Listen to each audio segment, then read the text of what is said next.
Candies, cakes, pies, or cookies. With Halloween just passed and Thanksgiving and Christmas just around the corner, I'm sure that sweets are on everyone's mind. One of my favorite sweet treats is the cupcake. And today I'm going to talk about the history of the cupcake, including where it's got its name, and how they first became mass-produced. As well as I'm going to talk about some of the growing trends and the popularity of cupcakes, and their transition from an at-home snack to a gourmet treat. Finally, I'm going to give you your own simple recipe to try at home the next time you get a sweet tooth. From the TLC online article, Who Invented the Cupcake by Sarah Elliott, we first see the debate between the cupcake versus the cupcake. The cupcake with no space was named because it was baked in small dishes, cups, or ramekins. Baking it in smaller containers made it take less time in the oven. The cupcake with the space got its name because the ingredients were measured out using the unit of a cup. The transition from weighing out ingredients to using the unit of a cup began in the early 1800s. Using a cup instead of weighing out the ingredients made it easier to remember the recipe and pass it down through the generations, as at this time, not everyone would be able to read a recipe card. In 1828, we see the first recipe that includes both of these techniques. By the early 1900s, the cupcake began to shift from an at-home snack made by mom to something that was able to be mass-produced using the muffin tin. Muffin tin is a baking pan with individual holes for each cupcake to be baked in. The Hostess Company took advantage of this with its production of the Hostess cupcake that was first sold in 1919. This wasn't the Hostess cupcake that we think of today.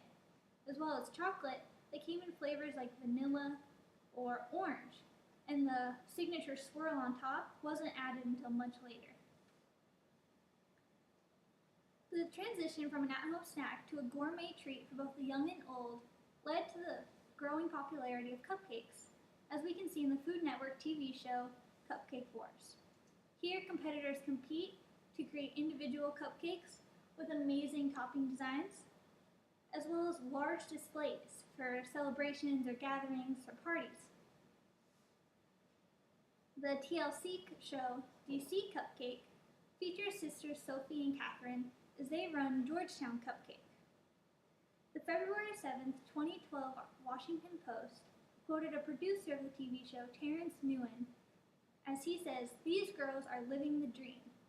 They gave up their day jobs to open up a shop with sweets where people come to be happy." Finally, a chance for you to make your own cupcakes at home. From college recipes online, we find the soda pop cupcake. Simply take a box of your favorite cake mix and a can of your favorite soda pop. This can's a little large. You want an average size can that contains 12 fluid ounces, which is about equivalent to 1.5 cups of liquid. Simply mix the two using any flavor combination you like.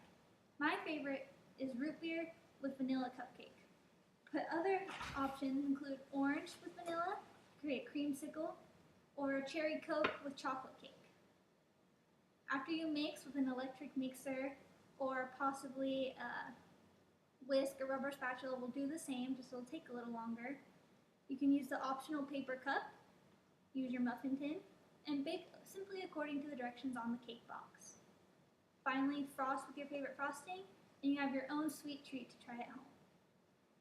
Today, I've talked about the history of the cupcake and where it's got its name, from the cupcake to the cupcake, and finally how the two were combined.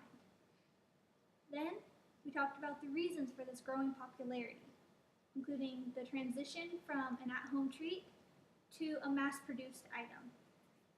And finally, your own recipe that's simple and easy for any college kid on a tight budget to try at home the next time they have a sweet treat. Sweet tooth. Still a little short.